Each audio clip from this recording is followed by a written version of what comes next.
ओम शांति।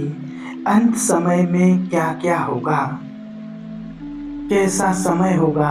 अंत समय बिल्कुल लास्ट मोमेंट की बात कर रहे हैं, सृष्टि परिवर्तन का वो महत्वपूर्ण समय जब सारे संसार की आत्माओं को अपने घर वापस जाना है। तो वो समय कैसा होगा, वो परिवर्तन का समय कैसा होगा, वो परिवर्तन की वेला कैसी होगी, जिसके लिए आज हम भी प्रैक्टिकल में देख रहे हैं संसार में कि वो समय बहुत नज़दीक है और बहुत जल्दी आने वाला है। क्योंकि आज उसके स्पष्ट नज़ारे साफ साफ दिख रहे हैं। आज एक दूसरे देशों में युद्ध छिड़ रहा है। जो विनाशकारी उपयोगी जो हथियार बनाए गए हैं, मिसाइलें, तोपें, उनका उपयोग किया जा रहा है। तो सोचिए जब इनका उपयोग होगा तो उनसे क्या होगा। तो ये तो परमात्मा शिव बाबा ने पहले ही हमको सब बताया है। लेकिन आज बात करते हैं कि वो समय कैसा होगा और उसमें क्या क्या होगा जब सभी आत्माओं को वापस जाना होगा। उसको कहा जाता है कयामत की रात, प्रभु से मिलन की रात, खुदा से मिलन की रात कहा जाता है। बात कोई भी हो, लेकिन अंत समय संसार की एक एक आत्मा को वापस जाना है, उस ईश्वर के पास जाना है। जाने के लिए इस्लाम धर्म के अनुसार जो कब्र में रूह को दफन करते हैं, उस धर्म के अनुसार वो समझते हैं कि कब्र में रूह रहती है। परंतु परमपिता परमात्मा ने समझाया है आत्मा या रूह ये चलती फिरती मिट्टी की जो देह है इस कब्र में दफन है। जो ये नहीं जानते कि मैं आत्मा हूँ, मैं रूह हूँ। सारी दुनिया अपने आप को समझती है कि मैं शरीर हूँ और अंत समय में आत्माओं को शरीर छोड़ करके जाना है। अंत समय में सभी आत्माओं को वापस जाना है, शरीर को नहीं जाना है। ये तो 5 तत्वों का पुतला है और इसको यहीं नष्ट हो जाना है। हम आत्माओं को घर जाना है। तो अंत समय जब हम आत्माओं को घर जाना है, हम आत्माओं को सबसे ज़्यादा मोह जो रहता है वो अपने इस शरीर से है और शरीर के इन संबंधियों से है, हर शरीर से संबंधित वस्तुओं से है। और जिनमें जितना मोह रहता है वो अंत समय दुख का कारण बन जाती हैं, उनके कारण वो आत्मा लटकेगी। तो यह परमपिता परमात्मा ने समझाया है कि हे आत्माएं, मैं तुम सारे संसार की सभी आत्माओं को वापस घर लेने के लिए आया हूँ। इन आँखों से जो कुछ तुम्हें दिखाई देता है उस सब को बुद्धि से भूलना है। अर्थात जो कुछ तुम इन आँखों से देखते हो वो तुम्हारे साथ जाने वाला नहीं है। तुम्हें इन सबको छोड़ करके वापस अकेले जाना है। तो मोह अपने आप खत्म हो जाएगा। अब जो आत्माएं, जाना तो आत्मा ने घर को है और घर जाने से पहले हर आत्मा को जैसे ही वो परमधाम से आती है और जैसे ही वो अपने कर्मों का हिसाब किताब बनाती है, अपने दुख का हिसाब किताब बनाती है, तो वो बराबर करके वापस जाती है। बिना बराबर किए कोई भी आत्मा वापस अपने घर जा नहीं सकती है। सुख दिया है तो वो सुख लेना है, दुख दिया है तो वो दुख लेना है। जो लिया है वो देना है और जो दिया है वो लेना है हर एक आत्मा को। अंत समय बहुत फास्ट गति से एक कार्मिक अकाउंट बराबर होता है। जिन आत्माओं ने बहुत अच्छी तरह अपने आप को समझा दिया है कि कैसी भी परिस्थिति के लिए अपने आप को तैयार कर लिया है, अपने आप को तैयार करके रखा है, अनुभवी बना के रखा है, वो सहज, वो आत्माएं सहज पास हो जाएंगी। वो सहज शरीर को छोड़ करके वापस घर चली जाएंगी।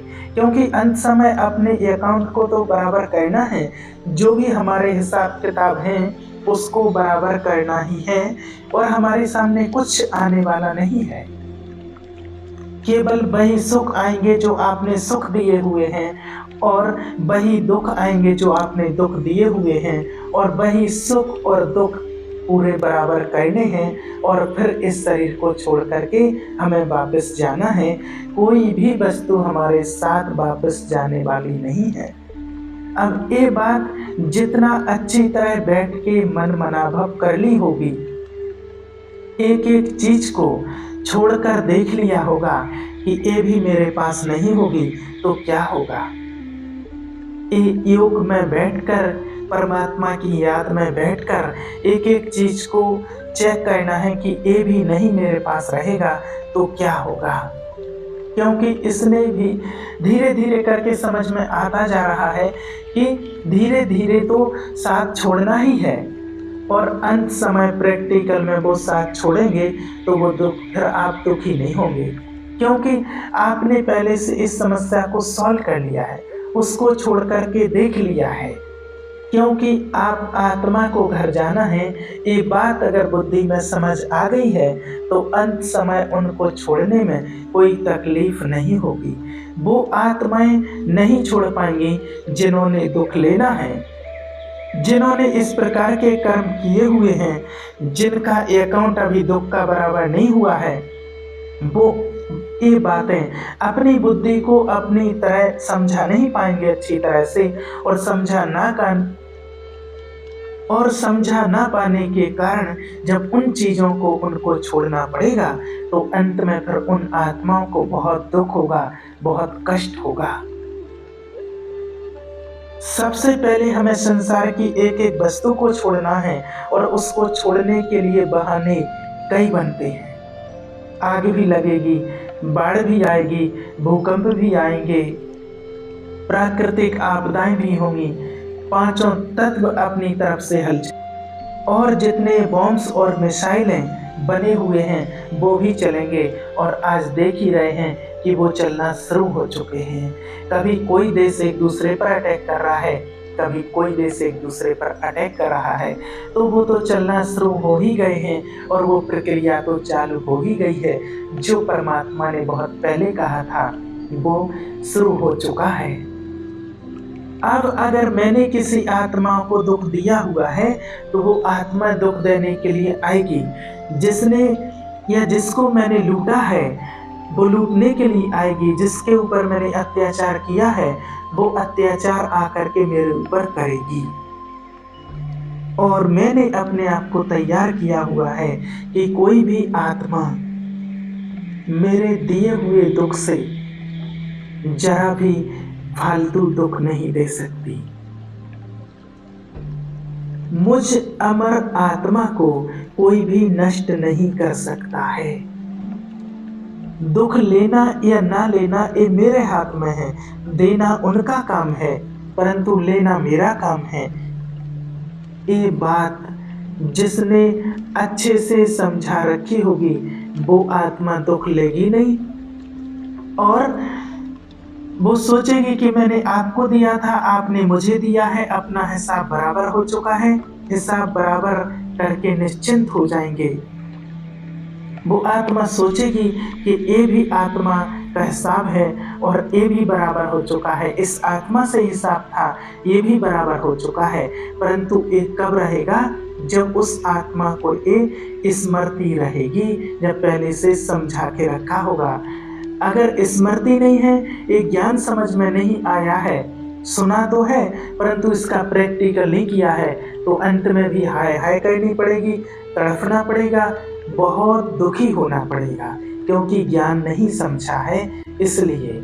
और जिनको समझ में आ गया वो आत्माएं शरीर को छोड़ेंगी, सबको शरीर छोड़ने का इशारा देंगे, और जिनका हिसाब पूरा होता जाएगा वो शरीर छोड़कर वापस अपने घर जाते जाएंगे। परंतु जिनका अभी अकाउंट है वो शरीर नहीं छोड़ेंगे, वो दुखी होंगे, है कुछ भी नहीं, परंतु वो दुख लेने के लिए मजबूर हैं, क्योंकि दुख पहले दिया है। इसलिए अब परमपिता परमात्मा बहुत अच्छी तरह से समझाते हैं कि ज्ञान को अगर समझेंगे तो अंत समय में बहुत सहज रीति होगा। क्योंकि ये मकान आदि टूटना फूटना, परिवार के सभी सदस्य बिछड़ना, सब अपने अपने तरीके से शरीर छोड़ना, चाहे वो आपसे पहले छोड़ें या बाद में छोड़ें, लेकिन अंत में सबको शरीर छोड़ना है। सबको अपने घर वापस सभी आत्माओं को जाना है। उस सभी को शरीर छोड़ते हुए देख पाना तभी सहज होगा जब आपने पहले से अपने आप को समझा के रखा होगा कि सभी आत्माएं घर जाएंगे, घर जाना है, अपनी रीति से घर जाएंगे। इतना सुख व दुख उन्हें लेना है, वो अपनी रीति से लेंगे। मेरा कोई सहयोग उनको हो सकेगा तो मुझे उस समय सहयोग देना होगा। अपने अनुभव का सहयोग, अपने गुणों का सहयोग, अपनी शक्तियों का सहयोग। जितना मैं अनुभवी हूँगा उतना मैं अंत में सबको सहयोग दे करके और इस शरीर से मुक्त कराने के लिए सहयोग करूँगा। और वो आत्माएं तुरंत समझ भी जाएंगे कि अच्छा ठीक है, हम इस शरीर को छोड़कर वापस घर जाते हैं। परंतु ये बातें समझ में भी उनको आएंगी उन्हीं आत्माओं को जिन्होंने अपने दुख का सुख का हिसाब किताब पूरा कर लिया होगा। अब इस शरीर छूटने के लिए बहाना कुछ भी बन सकता है। भूकंप में दबा है, किसी का तो तुरंत छूट जाएगा। कैसी चोट लगी, थोड़ी भी चोट लगी और छूट जाएगा। किसी का 2 दिन तक तड़पने पर छूटेगा। कैसी जगह वो फंस गया है जहाँ कोई निकालने आने वाला नहीं है और उसको वहीं दुखी होकर के शरीर छोड़ना है। बाढ़ में दब गया है, फंस गया है, क्योंकि डूब जाए तुरंत शरीर छूट जाए वो एक अलग बात है, परंतु डूबा नहीं है, फंसा है। शरीर को ख़त्म कैसे करें, क्योंकि अंत में तो ये सारी प्राकृतिक आपदाएं और जो भी वैज्ञानिकों ने बना के रखे हैं मिसाइल, तोपें, बॉम्ब्स वगैरह, ये सब कुछ चलना ही है। कितनी देर में शरीर खत्म होगा, शरीर से आप कितनी देर में अलग होंगे, ये आपका कार्मिक अकाउंट है। मिसाइल गिरी है और आपका शरीर छूट गया है, ये अच्छी बात है, परंतु ऐसा बॉम्ब्स गिरा जो आप जले पड़े हुए हैं, कोई अंग जला पड़ा हुआ है, आप तड़प रहे हैं, ये आपका ये अकाउंट है। और अगर आपका अकाउंट पहले से बराबर है तो आप तुरंत शरीर छोड़ देंगे, आपका शरीर छूट जाएगा और आप घर चले जाएंगे। परंतु कार्मिक अकाउंट है तो ये अकाउंट बराबर करने के बाद चारों तरफ हर चीज़ जिसको आप मेरा समझते थे उसको ख़त्म होने के बाद आप घर चले जाएंगे। बेटा बेटा नहीं रहा, रिश्तेदार संबंधी, पिता पत्नी बच्चे, ये नहीं रहे, वो नहीं रहे, बैंक भी बर्बाद हो गया, पैसा भी बर्बाद हो गया है। जहाँ जहाँ जो भी रहा वो पूरा करके उसके बाद घर जाना है। तब आप आत्माएं स्वयं संकल्प करते हैं कि हे प्रभु, अब तेरे सिवाय मेरा कोई नहीं है, चलो अब घर चलना है। अंत समय a wonderful role, a wonderful part होगा। उस समय पर देवी देवताएं अपने भक्तों को मुक्ति, जीवन मुक्ति देने का विशेष रोल प्ले करेंगे, क्योंकि वो अपने इष्ट देवों को याद करेंगे और वो इष्ट देवी देवता आकर के उनको इशारा देंगे कि चलो घर चलना है, चलो घर, और वो घर की ओर चल पड़ेंगे। उनको इशारा समझ में आ जाएगा। ठीक इसी प्रकार, क्योंकि देवी देवताएं मुक्ति और जीवन मुक्ति 2 चीजें देंगे, परंतु जो देवी देवताओं को, इष्ट देवों को, सतयुगी 33 करोड़ देवी देवताओं को, त्रेता तक के देवी देवताओं को न याद करके गुरुओं को याद करेंगे, जिन गुरुओं में उनकी श्रद्धा थी, धर्मपिताओं को याद करेंगे। वो धर्मपिताएं आकर उन्हें मुक्ति की राह, जीवन मुक्ति की राह जरूर दिखाएंगे। वो कहेंगे कि छोड़ दो इस शरीर, क्योंकि वो भी ईश्वर के आधार पर, ईश्वरीय ज्ञान के आधार पर उनको भी मुक्त होने की राह दिखाएंगे। ये सारे तब मिलेंगे जब अकाउंट बराबर हो गया है। जिनका अभी अकाउंट है उन्हें ये इशारे नहीं मिलेंगे। और वो घर जाने का संकल्प करेंगे नहीं, यहीं पर दुख उठाने के लिए मजबूर होंगे। और यही हिसाब किताब आत्मा सूक्ष्म शरीरों के द्वारा भी करेंगे। ये डराने वाली बात नहीं है, ये हमें याद रखना है कि आपका अकाउंट जिन जिन आत्माओं के साथ है वही लेंगे और कोई फालतू नहीं लेंगे। और अंतिम समय जल्दी जल्दी हिसाब किताब बराबर करना है, इसलिए बाबा ने बताया है कि सूक्ष्म शरीर में भी आत्माएं आकर, आप भी शरीर छोड़ चुके होंगे, ऊपर कोई सजा नहीं मिलनी है, ऊपर कोई कड़ाइयाँ नहीं है, कोई दुख देने वाले नहीं है। जिनको हमने दुख दिया है तो दिया हुआ है, तो नहीं दिया हुआ है तो नहीं मिलेगा। परंतु सूक्ष्म शरीर में सूक्ष्म शरीर वाली आत्माओं से थोड़े समय में ऐसा लगेगा कि बहुत समय का दुख ले रहे हैं। केवल उन्हीं आत्माओं को जिनको बचा हुआ है, जिनका रहा हुआ है, और जो स्मृति में रखेंगे, जो स्मृति में रखेंगे तो उनको कोई दुख नहीं होगा कि हर काली रात के बाद सवेरा होता है। रात चाहे काली हो चाहे पूर्णमासी की हो, लेकिन सवेरा तो होना ही है। किसी भी प्रकार की घबराहट अपनी बुद्धि में नहीं लानी है, अपने आप को मजबूत बनाना है। किसी भी प्रकार की घबराहट नहीं, अपने आप को एकदम निश्चिंत रखना है। ये सब तो अपने समय पर एकदम एक्यूरेट होना है, निश्चित समय पर होना है, एक्यूरेट होना है। इसमें कोई मिस्टेक हो नहीं सकती, कोई गलती हो नहीं सकती है। बहुत अच्छी तरह से अपने आप को समझना है, समझाना है।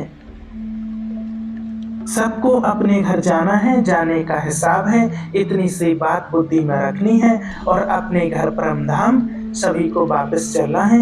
परिवर्तन तो होना ही है। मकान पुराना गिराएंगे तो नया बनेगा, तो पुराने मकान को गिराने में कोई दुखी होते हैं क्या? अगर उसमें कोई अच्छी अच्छी भी चीज़ें होती, उसमें मोह होता है तो भी छोड़ना होता है, क्योंकि नया बनना है। इसलिए हमें कुछ छोड़ना है, हमें घर जाना है, सभी आत्माओं को वापस जाना है। कोई भी आत्माएं यहाँ रहने वाली नहीं है। यह जब बुद्धि के अंदर हम बैठा लेंगे तो बहुत सहज रीति से इस संसार से हम घर जा सकेंगे, क्योंकि हम देख रहे हैं कि सीन बहुत जल्दी हमारे सामने आ रहे हैं और अभी भी आने लगे हैं। अभी भी प्रैक्टिकल में देखने लगे हैं कि जो जो बताया है वो प्रैक्टिकल में होने लगा है। कई लोग कहते हैं कि हमें बहुत डर लगता है, लेकिन इसमें डरने की कोई बात नहीं है। परिवर्तन की बेला है और परिवर्तन तो होना ही है, संसार का नियम ही है परिवर्तन। इसलिए बिल्कुल भी डरना नहीं है। और हर प्रकार के डर से मुक्त होने के लिए परमात्मा डायरेक्शन पर चलते रहना है। और हम सभी आत्माओं को वापस घर जाना है, इसलिए डर से मुक्त रहना है। परमात्मा ने जो श्रीमत दी है उसके अनुसार चलना है और अपने आप को मजबूत बनाना है। ठीक है। ओम शांति।